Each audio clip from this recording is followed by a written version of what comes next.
पहले एएमयू में फिलिस्तीन के पक्ष में मार्च हुआ। आगे अब कांग्रेस की इजराइल नीति आ गई। इसे देखकर लगता है मोदी एक तरफ, कांग्रेस दूसरी तरफ। क्या इजराइल नीति को लेकर दो मत दिख रहे हैं? यहां तक तो फिर भी समझ में आता है, लेकिन भारत का एक बड़ा वर्ग हमास से सहानुभूति में पीछे नहीं है। लेकिन क्यों? कारण क्या है? सवाल पब्लिक का में तीसरी एक्सक्लूसिव स्टोरी।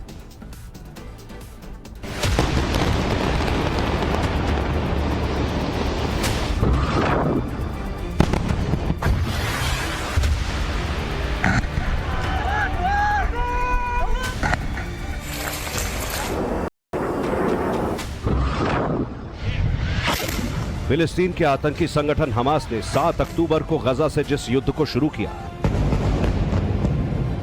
उस युद्ध को इजराइल अपने वजूद का सवाल मानकर पलटवार कर चुका है। आज का युग युद्ध का है नहीं, और हमने लेकिन मिडिल ईस्ट में छिड़े इस भयंकर संग्राम के बीच एक युद्ध भारत में भी लड़ा जा रहा है।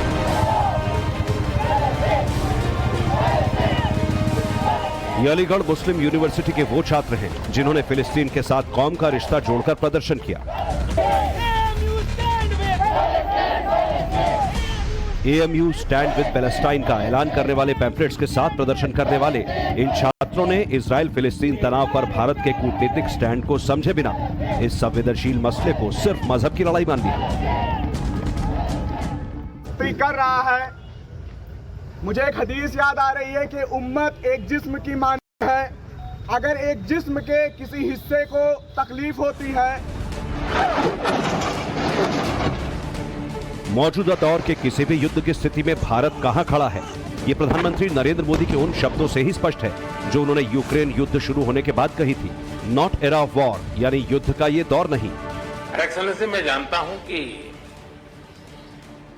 आज का युग युद्ध का है नहीं, लेकिन भारत आतंकवाद और एकतरफा उन्माद के खिलाफ भी जीरो टॉलरेंस रखता है। इसी वेदनाएं निर्दोष पीड़ितों और उनके परिवार के साथ हैं। हम इस मुश्किल घड़ी में इजराइल के साथ मजबूती से खड़े हैं। ये स्टैंड युद्ध में न इजराइल के साथ खड़े होने का है, न ही फिलिस्तीन के साथ। ये स्टैंड आतंकी हमले के खिलाफ आवाज उठाने का है।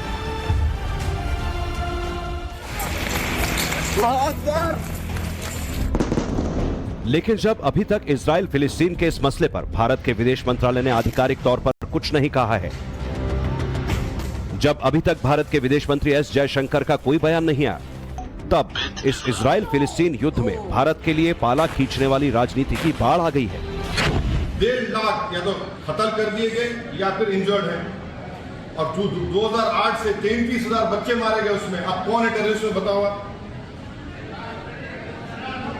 आपका जो गाजा में है, आप गाजा के बाहर फैमिली विजिट नहीं कर सकते, अपना घर नहीं बना सकते, नौकरी नहीं मिलती, आप पानी में मच्छी नहीं पकड़ सकते, आप ट्रेड नहीं कर सकते गाजा के बाहर, आप निकल नहीं सकते। अगर आप सिविलियन को मारेंगे और तो वही ऑर्गेनाइजेशन को मजबूत कर रहे हैं आप। पूरी दुनिया जो है वो जब इजराइल जुल्म करता है, फलस्तीन को कत्ल करता है, तो वो खामोश रहते हैं। और जब अब हमस ने इजराइल के लोगों के साथ नाइंसाफी की, उनके साथ जुल्म किया, वहाँ इंसानी हुकूक की पामाली की, तो सारे लोगों में हाहाकार मची है। मैं समझती हूँ ये गलत है, ये सिलेक्टिव आउटरेज है, ऐसा नहीं होना चाहिए। इजराइल फिलिस्तीन विवाद न आज का है, न उनके मसले आज के हैं, न उनके युद्ध आज के, न ही उनके संग्राम के मानवीय पहलू पर उठे सवाल आज के हैं। लेकिन आज जो कुछ वहां हो रहा है, उसे लेकर भारत के मौजूदा कूटनीतिक स्टैंड को प्रभावित करने वाली राजनीति शुरू हो गई लगती है। मोदी सरकार के कूटनीतिक स्टैंड को प्रभावित करने के लिए शुरू हुई इस राजनीति में इजराइल फिलिस्तीन के मसले पर पूर्व प्रधानमंत्री अटल बिहारी वाजपेयी का यह बयान तब का है जब 1977 में जनता पार्टी को देश की बागडोर मिली थी। यह बयान 1992 में भारत और इजराइल के बीच कूटनीतिक संबंधों के शुरू होने के लगभग 1.5 दशक पहले का है। ये कौन इनकार करेगा कि भारत नेहरू के समय से ही फिलिस्तीन के साथ खड़ा रहा है, लेकिन इसे भी कौन इनकार करेगा कि 1992 के बाद से इजराइल भारत के सबसे भरोसेमंद साथियों में रहा है।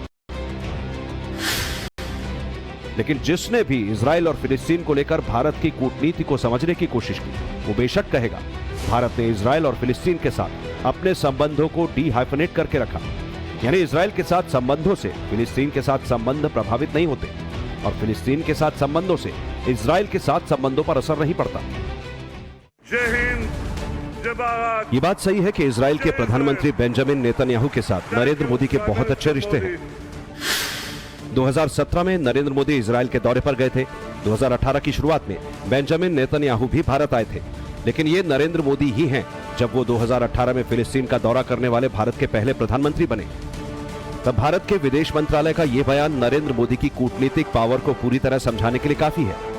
10 फरवरी 2018 को मोदी के हेलीकॉप्टर का वीडियो ट्वीट करते हुए भारत के विदेश मंत्रालय ने लिखा, इतिहास बन रहा है, पहली बार कोई भारतीय प्रधानमंत्री फिलिस्तीन के दौरे पर है।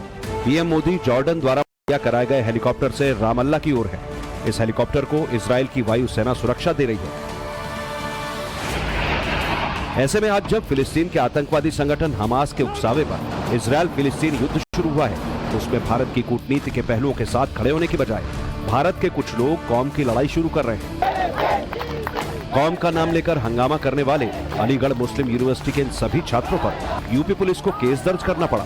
यूनिवर्सिटी प्रशासन भी उम्मत की बात करने वाले छात्रों के साथ नहीं है। हमारी यूनिवर्सिटी के अंदर छात्रों की तादाद बहुत ज़्यादा है। आपको मालूम है कि करीब नियर अबाउट 30,000 है। अब उसमें से कुछ लोगों ने अगर किया है तो इसको आप इस तरीके से नहीं कह सकते हैं कि अलीगढ़ मुस्लिम यूनिवर्सिटी के छात्रों ने कोई ऐसा काम किया। और कभी भी कोई भी छात्र यूनिवर्सिटी का कोई ऐसा काम नहीं किया है आज तक के जो देश के हित के खिलाफ हो। और जो कोई काम करेगा तो कानून उसका अपना काम करेगा।